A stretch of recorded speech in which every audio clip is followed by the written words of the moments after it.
আল্লাহর একজন নবী হযরতে দাউদ আলাইহিস সালাম বড় প্রেমিক নবী, আল্লাহর বড় আশিক নবী।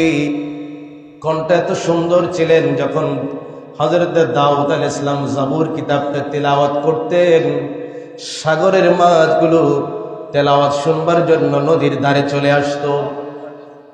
হযরতে দাউদ আলাইহিস সালাম যখন জাবুর কিতাবটা তেলাওয়াত করতেন, তখন আসমানের পাখিগুলো দাঁড়াইয়া যেতেন, তারার সামনের দিকে যেতে পারতো না। এত আকর্ষণ ছিল দাউদ আলাইহিস সালামের কণ্ঠের মধ্যে।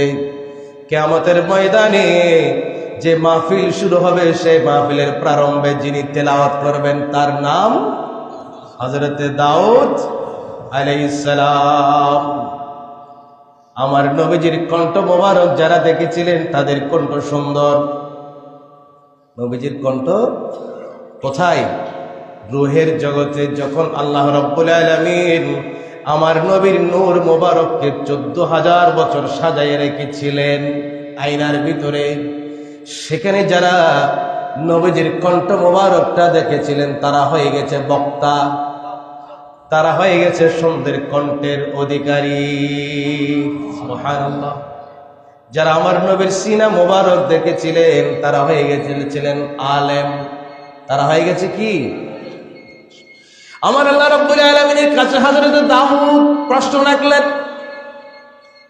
আয় আল্লাহ, আপনাকে কিভাবে চিনব? আপনাকে চেনার উপায় কি? আমার আল্লাহ বলছেন, দাউদ জেনে রাখো, মান আরাফা নাফসাহু ফাকাদ আরাফা রাব্বাহ। নো thyself, নিজেকে চিনো, then you will be able to know your almighty Allah. সুবহানাল্লাহ বলুন। আগে নিজেকে চিনো, তারপর তুমি আল্লাহকে চিনবে। দাউদ আলাইহিস সালাম বলেন, ও আল্লাহ, আরেকটু ব্যাখ্যা করে বলেন কিভাবে আপনাকে চিনব। গভীর মনোযোগ চাই, এটা আমি মাহফিল করতেছি না, একটু পরিবর্তন আনার চেষ্টা করেন। আমার দাউদ নবী বলছেন, আল্লাহ কিভাবে আপনাকে চিনব, আরেকটু ব্যাখ্যা করে বলেন। আল্লাহ বলছেন, ও দাউদ আলাইহিস সালাম, যখন শরীরের শক্তি থাকে চিন্তা করবেন এই শক্তিটা আমাকে কে দিল। যখন শরীরটা সুস্থ থাকে তখন চিন্তা করবেন এই সুস্থতাটা আপনাকে কে দিয়েছে।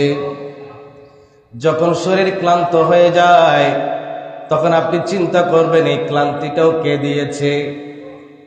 শক্তি যখন ছিল তখন আমি কত সুন্দর করে কাজগুলো করতে পেরেছি। যখন দুর্বল হয়ে যাচ্ছি, দিন দিন বাজারে আর যেতে পারছি না, কাজ করতে পারছি না, ইনকাম করতে পারছি না, আগের মতো আর খেতে পারছি না, ঘুমাইতে পারছি না, এগুলো চিন্তা করলেই তো আপনি আপনার রবের পরিচয়টা পেয়ে যাবেন।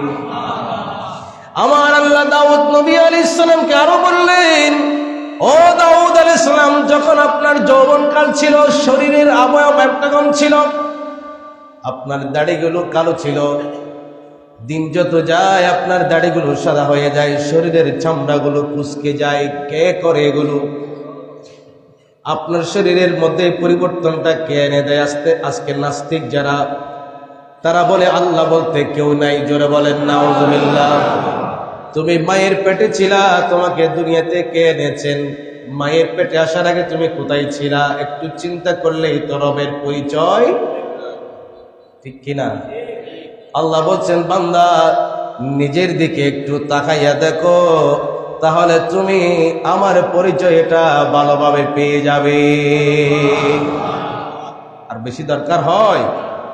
অতএব আমরা আল্লাহর পরিচয়টা ভালো মতো পাওয়ার চেষ্টা করবো, আল্লাহকে চিনার চেষ্টা করবো। যে আল্লাহকে চিনেছে সেই ব্যক্তি কামিয়াব হয়ে গেছে।